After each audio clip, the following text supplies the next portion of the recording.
Halo semuanya, selamat datang lagi di channel Astri Aitko. Hari ini kembali lagi aku mau nge-review salah satu drama Korea. Dan drama Korea yang satu ini tuh salah satu drama Korea yang aku suka juga akhir-akhir ini. Ini diperankan oleh Kim Ji Won. Drama apakah itu? Yaitu drama Korea My Liberation Notes.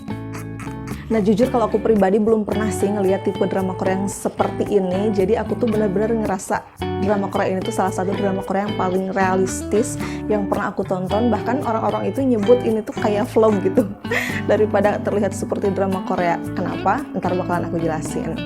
Sebelum lanjut aku mau pakai body lotion dulu ya. Tapi ini bentar kok, jadi aku tuh mau pakai body lotion, cuman aku masih bingung pilih antara kedua ini mau pakai yang mana. Jadi ini dua-duanya dari Scarlett, ada varian yang freshy sama varian yang romansa. Nah kenapa bingung? Soalnya keduanya ini tuh baru aku pakai lagi, jadi sebelumnya aku pakainya yang Jolie. Jadi ini masih pengen pakai dua-duanya. Sebenarnya kalau dari segi kandungan ini sama-sama aja sih, jadi dia itu bisa mencerahkan, menutrisi, dan melembabkan kulit gitu. Cuman ya wanginya aja yang beda. Jadi kalau si romansa ini tuh tipikal wangian yang cenderung lebih lembut gitu jika dibandingkan sama si freshy ini. Si freshy ini tuh kalau kita pakai di kaki aja udah langsung kecium gitu saking dia itu wanginya. Dan kalau yang romansa cenderung wangi-wanginya itu yang menenangkan, sementara si freshy ini tuh agak mencolok tapi tetap kecium aroma-aroma yang menyegarkan, yang cewek banget gitulah. Kalau aku sih ngerasanya kayak gitu. Nah karena aku punya beberapa varian di rumah, jadi emang biasanya aku tuh pakainya sesuai mood gitu. Nah kalau sekarang kira-kira mood aku tuh kayaknya cenderung romansa deh. Jadi aku mau pakai romansa dulu ya. Oke. Si body lotion Scarlett ini tuh kan emang paling terkenalnya itu sama dia itu bisa mencerahkan kulit gitu. Jadi pas kita pakai tuh kayak ada efek bedaknya, jadi kayak lebih cerah gitu daripada kulit asli kita. Coba kelihatan gak ya kalau di kamera? Cuman ini untuk hasil yang lebih maksimal tentunya pemakaiannya harus rutin. Kalau aku pribadi sih pakai scrubnya juga, terus pakai shower scrubnya juga. Dan setelah mandi itu tuh aku langsung pakai body lotion biar si kulitnya itu tuh tetap lembab. Aduh ini langsung wangi. Nah sebenarnya sebelumnya juga aku sempat nge-review beberapa produk body care dari Scarlett dan itu tuh lebih lengkap daripada di sini. Kalau di sini kan cuman milih ya antara mau pakai yang mana gitu. Kalau di video yang sebelumnya aku lumayan lengkap ngebahasnya. Dan kalau misalnya kamu juga pengen pakai body care dari Scarlett, ntar aku cantumin link aja ya di description box biar kamu bisa beli di tempat yang emang udah official gitu. Oke, aku udah pakai romansa dan langsung semangat. Yuk kita lanjut lagi. Nah kalau misalkan kamu bener-bener asing banget sama drama Korea ini, jadi ini tuh menceritakan tentang kehidupan 3 orang anak dari sebuah keluarga gitu yang menjalani kehidupan yang gak biasa, yang mungkin juga berbeda dengan apa yang dilalui oleh teman-teman sebayanya gitu. Anak yang pertama ada Young Gi Jong yang diperankan sama Lee El. Anak yang kedua ada Young Chang Hee yang diperankan sama Lee Min Ki, dan ada Young Mi Jong yang diperankan oleh Kim Ji Won. Selain mereka bertiga, tentunya yang memegang peranan penting di drama Korea ini ada kedua orang tuanya, dan juga ada karakter yang diperankan sama Son Seok Ki dan juga Lee Ki Woo. Nah kenapa aku bilang bahwa aku tuh belum pernah ngeliat drama Korea yang seperti ini sebelumnya?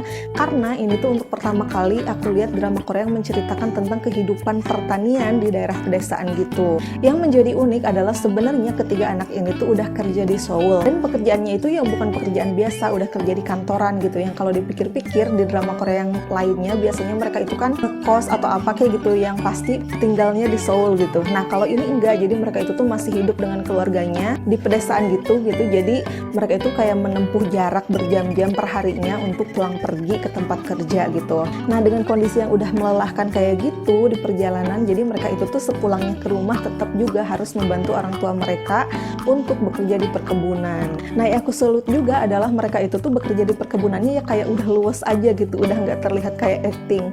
Kalau misalnya kamu pernah hidup di perkampungan juga, meskipun mungkin nggak ngalamin, tapi pasti pernah ngeliat gimana cara orang-orang bertani gitu. Nah kayak gitu persis seperti apa yang biasa kita lihat di kampung halaman kita gitu. Jadi pokoknya semua halnya itu natural, kayak misalkan ada di sini ceritanya mereka lagi panen, atau gimana cara mereka makan di tengah-tengah mereka lagi bekerja gitu ketika istirahat, sampai ke misalkan gimana bentuk rumah mereka, gimana perabotan yang ada di dalamnya, gimana kebiasaan-kebiasaannya, itu tuh benar-benar mencerminkan orang-orang dari keluarga yang hidupnya dengan bertani gitu. Makanya karena dibikinnya serealistis itu, jadi kita itu sebagai penonton ngerasa dekat banget gitu dengan kehidupan mereka, atau meskipun mungkin nggak pernah ngalamin atau nggak pernah ngeliat, tapi pasti bakalan tetap bisa ngerasa bahwa ini tuh drama Korea yang realistis banget dan nggak dibikin cantik. Beda halnya dengan drama Korea Hometown Cha-Cha-Cha yang menurut aku meskipun itu tuh latar belakangnya tetap dengan kehidupan perkampungan yang profesinya nelayan, menurut aku di Hometown Cha-Cha-Cha itu tuh tetap terlihat cantik gitu, misalkan dari segi pengambilan gambar atau kegiatan-kegiatan yang mereka lakukan, baju-baju yang dipakai gitu, tetap terlihat indah, terlihat cantik gitu. Nah, tapi kalau drama Korea ini tuh bener-bener apa adanya banget. Bahkan ini tuh untuk pertama kalinya aku ngeliat Kim Ji Won dengan fisik yang apa adanya dia gitu. Karena misalkan kalau di drama Korea lain ada satu kekurangan di fisiknya dia itu tuh biasanya bisa ditutupi dengan make up, tapi kalau di sini tuh benar-benar diperlihatkan apa adanya. Jadi aku suka banget sih sama konsep secara keseluruhan yang dipakai di drama Korea ini gitu. Nah, kalaupun bukan dari segi latar belakang tempat ataupun profesi dan lain-lain yang relate sama kamu mungkin bakalan relate sama salah satu karakter dari tokoh-tokoh yang ada di drama Korea ini, karena ini tuh karakternya unik-unik banget. Jadi ini tuh kan ceritanya ada si Yeon Gi Jong ini tuh anak pertama. Dia itu tuh tipenya itu kayak temperamen, gampang marah, gampang ngeluh gitu. Terus kayak nggak peduli sama keluarganya, meskipun sebenarnya dia itu tuh sangat sayang gitu di dalam hatinya sama keluarganya ini. Terus si anak cowok juga si Chang Hee, dia itu tuh kayak insecure gitu.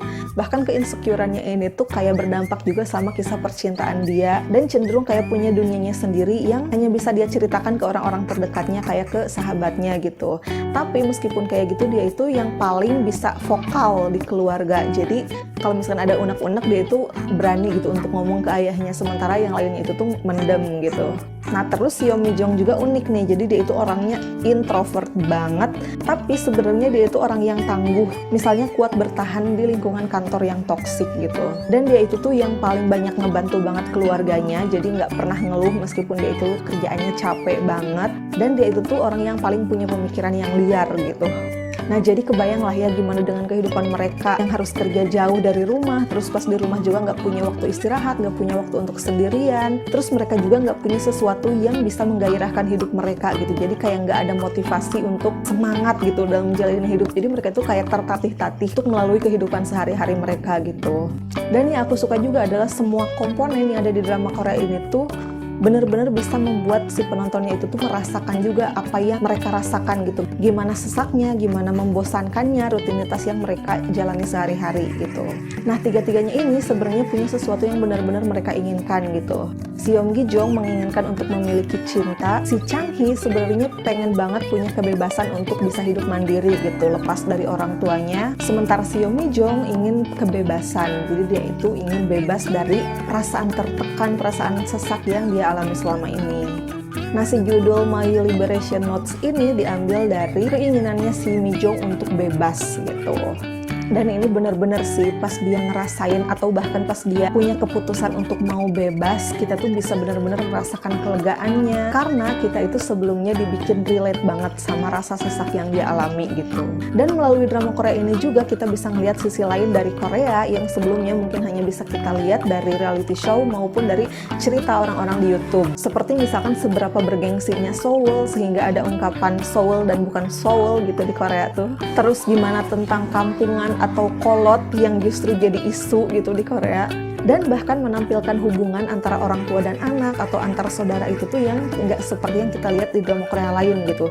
Di sini tuh cenderung awkward, kayak nggak peduli satu sama lain, kayak canggung gitu. Nah, itu tuh hal-hal yang biasanya aku dengar di reality show aja gitu. Jadi ada istilah yang kayak gitu mah ada di drama aja, sebenarnya nggak kayak gitu. Nah, ini tuh kelihatan di drama Korea yang satu ini, jadi bener-bener kayak canggung gitu. Terus yang paling aku suka juga di drama Korea ini adalah acting para pemainnya. Tadi kan aku bilang bahwa ketika mereka menjalankan kehidupan pertanian itu tuh bener-bener kayak realistis banget, nggak kelihatan kayak acting. Terus selain itu juga adalah chemistry antar pemainnya. Jadi meskipun di sini kayak canggung dan lain-lain gitu yang kayak barusan aku sebutin, tapi tetap kelihatan gitu bahwa mereka itu tuh keluarga, atau bahwa mereka mereka itu tuh bersahabat, dan bahkan adegan kisah cintanya pun di sini kan dibangunnya perlahan gitu, nggak langsung serta-merta mereka romantisan gitu. Nah ini tuh meskipun diawali dari kecanggungan itu, tapi tetap aja kita bisa ngerasain gimana mereka itu tuh ikatannya kuat banget gitu. Dan bahkan kalau dari hal percintaan, karena mereka dimulainya dengan yang kayak gitu, dengan canggung-canggung, terus mulai perlahan jadi mendekat kayak gitu, kita itu jadi kayak ngeliatin prosesnya, sehingga pas mereka udah klop itu tuh kita juga ngerasain gimana rasa sayangnya dan ikatan yang kuatnya. Aduh, ini bener-bener deh salah satu pasangan yang aku suka banget dari drama Korea gitu, karena ya itu ikatannya itu kerasa kuat banget, dan mereka itu tuh kayak saling melengkapi, saling membutuhkan, dan ya itu tadi karena dibangunnya secara perlahan, jadi kita sebagai penonton itu tuh bisa tetap ngikutin prosesnya gitu, nggak ujug-ujug langsung saling suka. Terus meskipun tadi aku bilang ini tuh gambarnya ditampilkan apa adanya banget gitu, nggak dibikin cantik kayak Hometown Cha-Cha-Cha, tapi aku tuh tetap merasakan keindahan dari pengambilan gambarnya, dan bahkan di beberapa scene itu tuh terlihat magis gitu. Jadi aku suka banget sih justru sama pengambilan gambar yang ada di drama Korea ini, dan itu tuh justru makin nambah mendukung gimana perasaan yang lagi dialamin sama tiap-tiap karakter yang ada di drama Korea ini. Jadi secara keseluruhan intinya drama Korea ini tuh feel-nya kayak ada rasa sedihnya, ada rasa hampanya, ada rasa tak tahu arahnya, terus ada rasa hangat, ada rasa mendebarkan juga, dan yang terutama adalah realistis. Nah tapi aku juga bisa ngerti sih kalau misalkan kamu gak suka sama drama Korea ini, karena tipenya itu tuh emang bukan tipe yang semua orang suka gitu, tapi kalau sekalinya suka, bakalan suka banget. Ini tuh komentar yang aku bilang juga untuk drama Korea Hospital Playlist, jadi gak semua orang suka, tapi sekalinya suka, pasti langsung sayang gitu. Tapi kalau aku pribadi, karena aku suka banget sama drama Korea ini, jadi aku tetap ngerekomendasiin untuk kamu tonton. Coba dulu deh gitu, tonton dulu. Ntar kalau misalkan kamu nggak suka, coba share dong ke aku apa hal-hal yang kamu nggak suka. Dan kalau misalkan kamu suka, share juga kira-kira bagian mana yang paling kamu suka. Oke, kayak gitu aja untuk kali ini. Sampai ketemu lagi di review aku untuk drama Korea yang lain. Dah!